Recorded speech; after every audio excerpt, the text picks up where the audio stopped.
I'm going to add another piece of wisdom that I can see in that delay of 10 years. And that is that during that time, while you're studying and working full time, you're also teaching.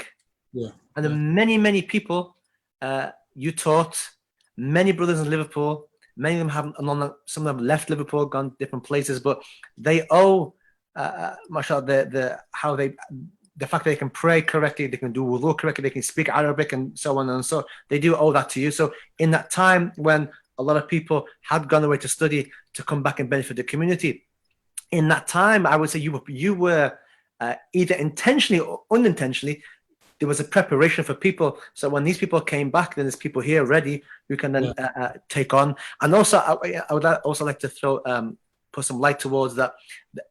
During that time, you were also highlighting the importance of studying a madhab, following one madhab. Back then, it was a very different scene.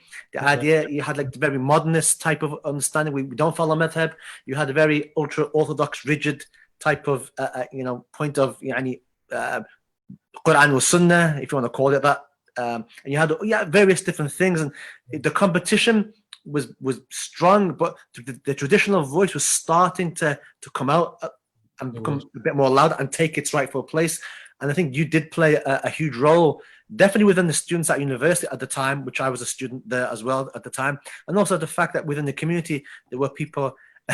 I remember, mashallah, there was one particular man who wasn't from the classical understanding of Islam, and he got angry and was saying, what's wrong with Sheikh Harun? Yeah, you're turning all the youth towards, and he mentioned a particular term that he wanted to become, that he meant in a derogatory term, but he mentioned a particular thing. You're making all the brothers, all the converts, kada wa kada now. And I just, mashallah, so, there is alhamdulillah, there is something extra that was happening there as well, mashallah. It was also very positive, and definitely from my perspective, a wisdom that I can see and I can obviously attest to, that had you not been there, maybe that things would not be in place for a lot of people to go and benefit from. Can I just Bismillah. Yeah. What that essentially was,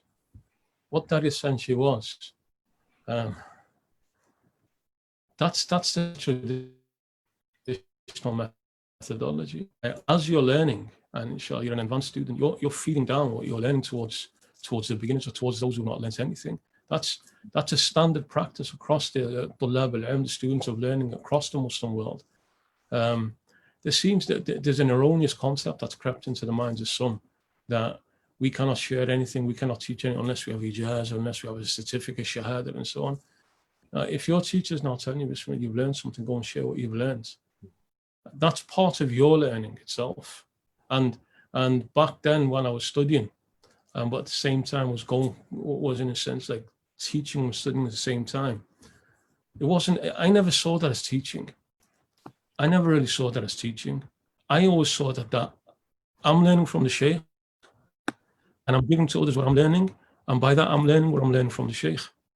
I never saw at any point that I was like a teacher over them, and that I'm their ustad or Shaykh, anything like that. That's all part of the process of ensuring that you retain that knowledge, is that you keep on sharing it. Like the example, the metaphor being that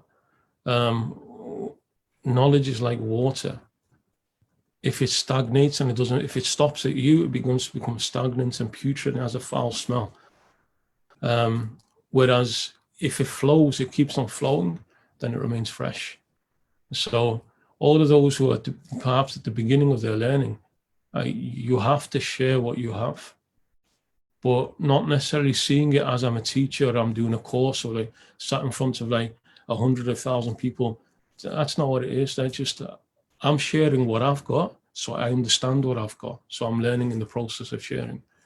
Wallahu a'lam.